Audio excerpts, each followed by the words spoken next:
Assalamualaikum warahmatullahi wabarakatuh.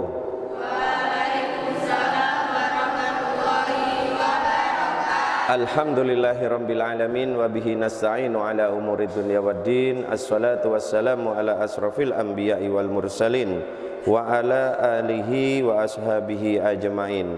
Allahumma salli wa sallim wa barik ala sayyidina wa habibina wa syafi'ina wa maulana Muhammadin sallallahu alaihi wa alihi wasallam. Allahumma allimna ta'wila wa faqihna fid din. Allahumma inna nas'aluka ilman nafi'an wa rizqan tayyiban mubarakan wa amalan mutakabbalan walhamdulillahi rabbil alamin. Kita lanjutkan surat Ali Imran pagi hari ini ayat yang ke-36. A'udzu billahi minasy syaithanir rajim. Bismillahirrahmanirrahim. Falamma wada'atha qalat rabbi inni wada'tuha untha wallahu a'lamu bima wada'at walaysa dzakaru kal untha wa inni sammaituha Maryam wa inni u'iduha bika wa dhurriyyataha minasyaitonir rajim. Shadaqallahul azim. Falamma wada'atha, dan tatkala istri Imran telah melahirkan anak yang dikandungnya, qalat, dia berkata, istri Imran berkata, Rabbi, Tuhan, inni wada'tuha unsa, sesungguhnya aku telah melahirkannya seorang anak perempuan.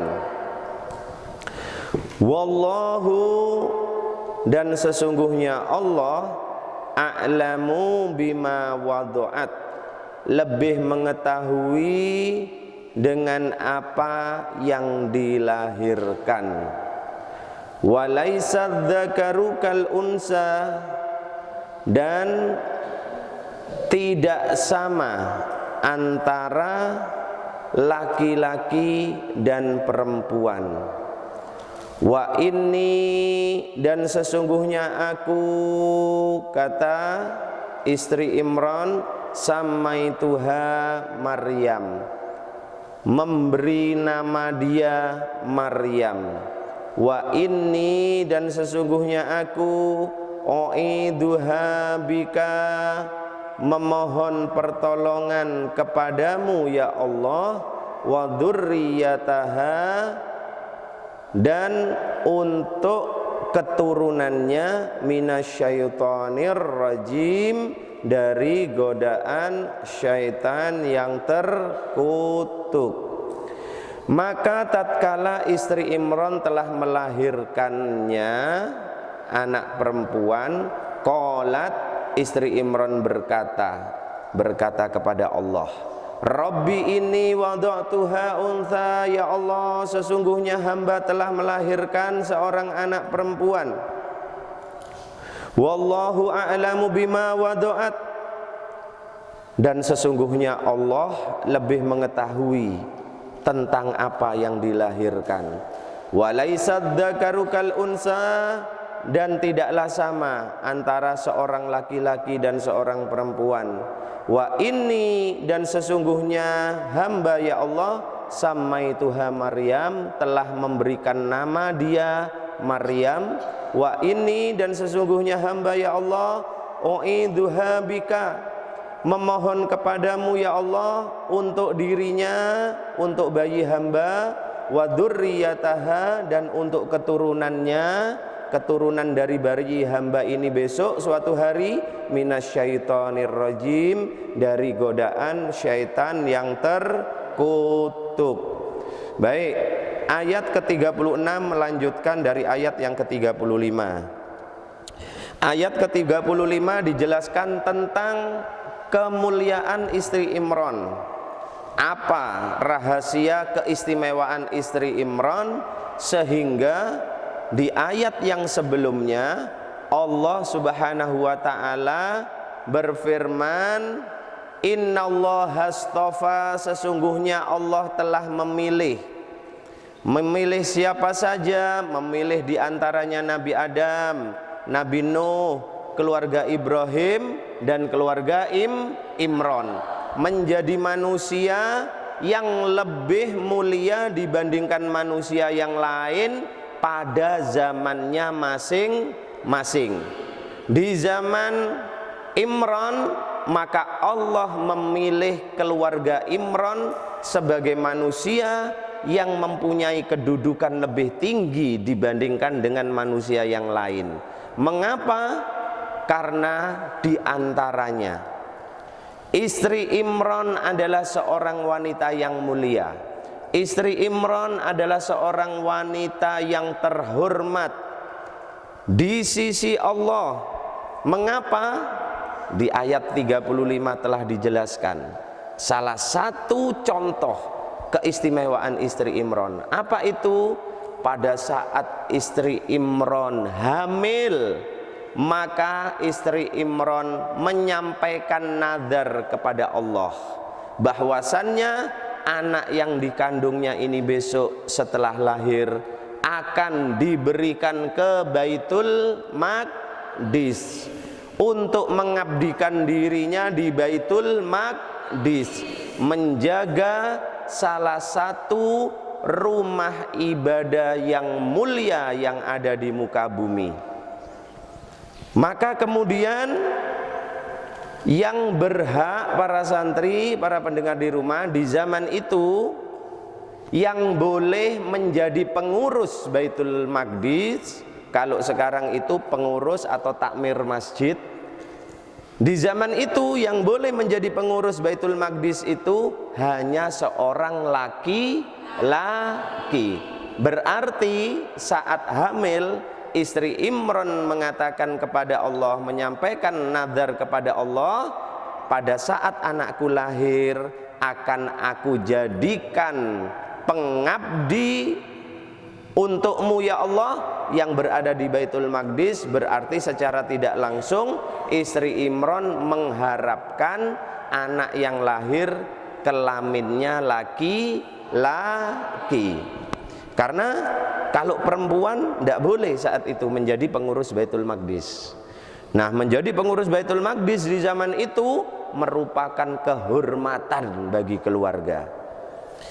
Ternyata apa yang terjadi setelah istri Imran kemudian melahirkan?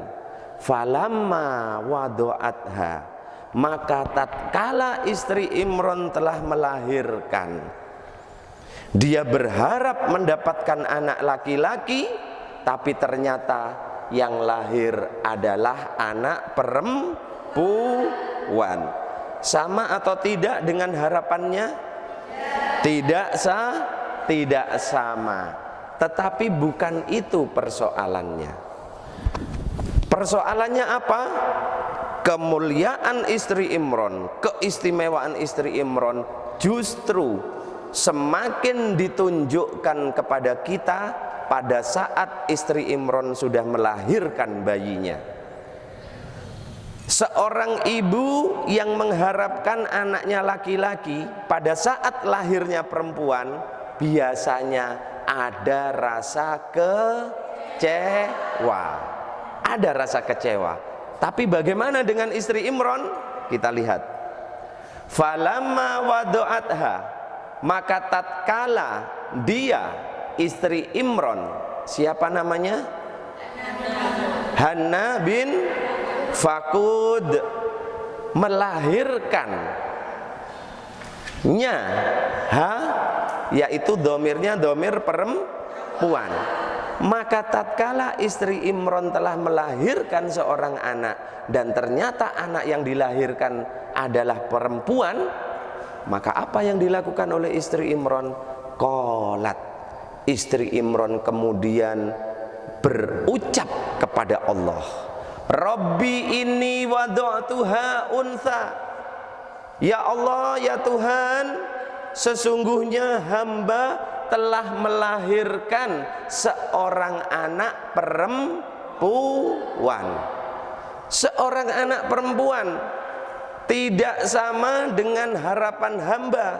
Anak hamba ini lahir laki-laki karena ingin hamba jadikan sebagai pengabdi di Baitul Maqdis. Coba perhatikan kalimat ini. Ya Allah, sesungguhnya hamba telah melahirkan seorang anak perempuan.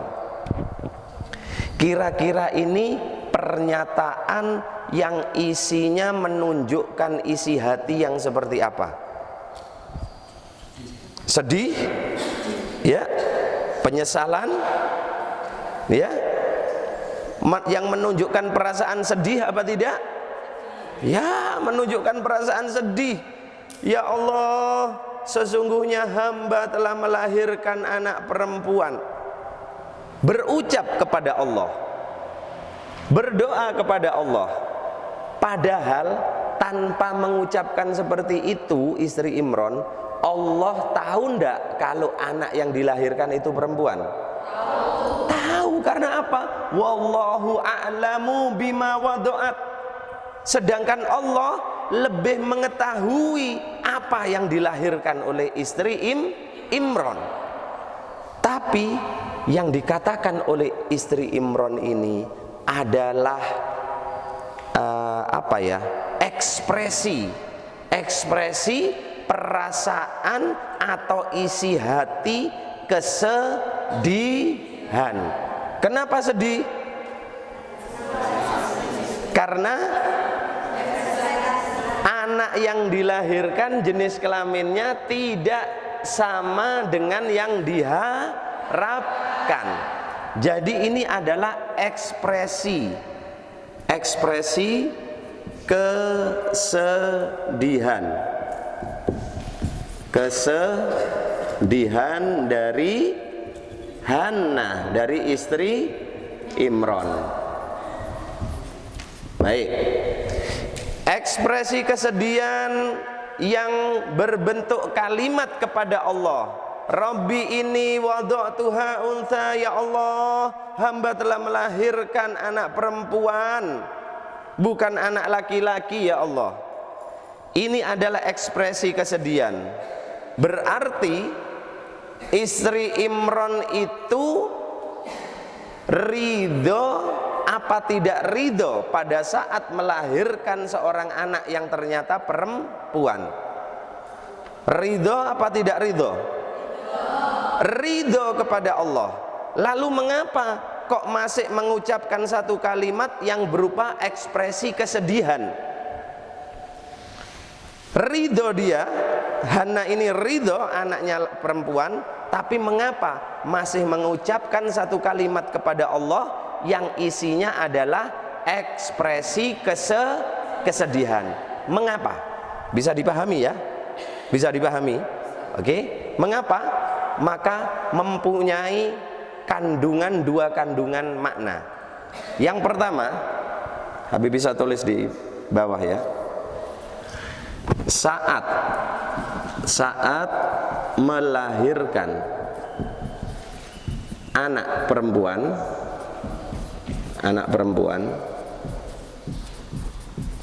istri Imran mengucap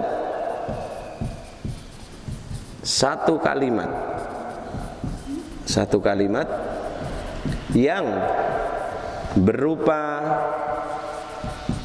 ekspresi kesedihan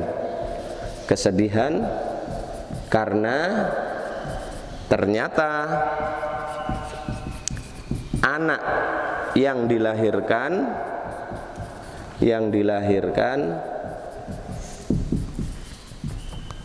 seorang wanita. wanita atau perempuan. Nah, ekspresi kesedihan di dalam kalimat ini mengandung makna apa?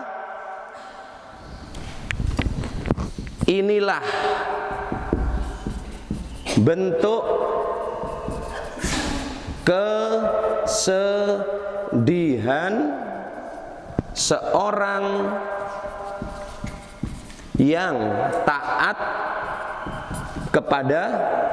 kepada Allah.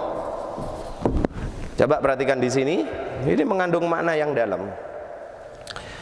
Istri Imran bukan protes kepada Allah dengan mengatakan satu kalimat Rabbi ini wada'tuha untha. Tidak.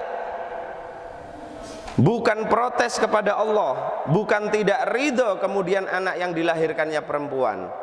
Istri Imran ridho, tetapi kalimat ini menunjukkan kesedihan istri Imran lantaran istri Imran khawatir begitu anak yang dilahirkan itu seorang wanita.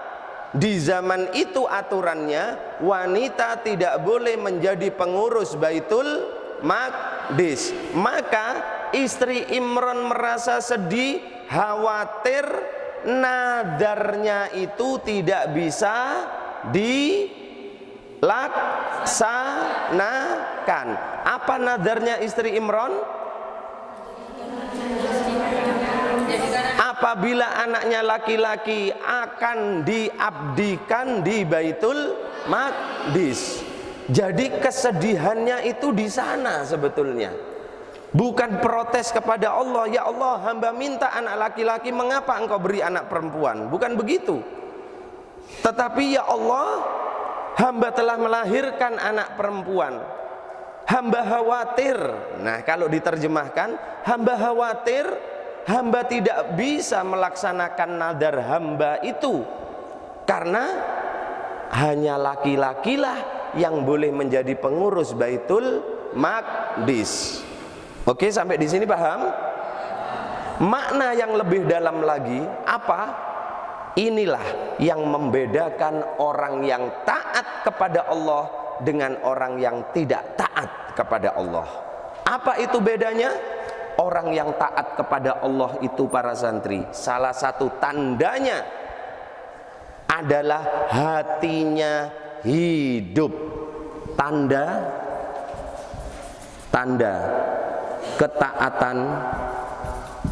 ketaatan adalah hidupnya hati. Hidupnya hati. Ayo perhatikan dulu nulisnya nanti biar pengertiannya terbangun.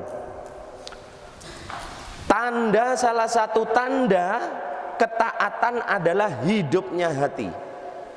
Salah satu tanda hidupnya hati yaitu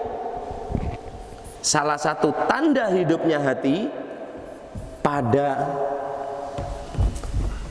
dia akan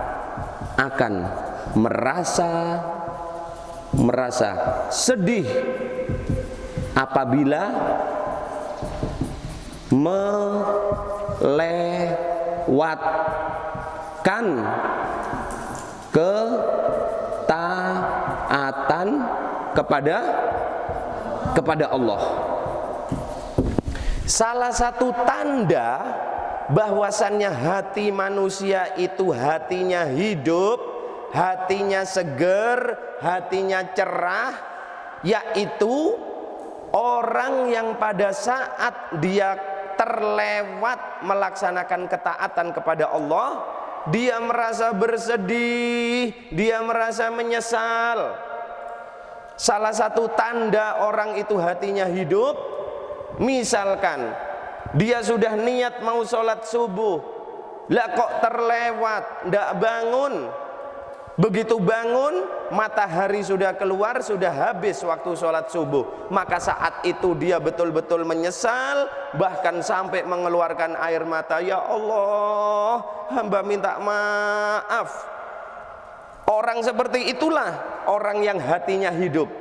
Dan orang yang hatinya hidup adalah orang yang taat kepada Allah.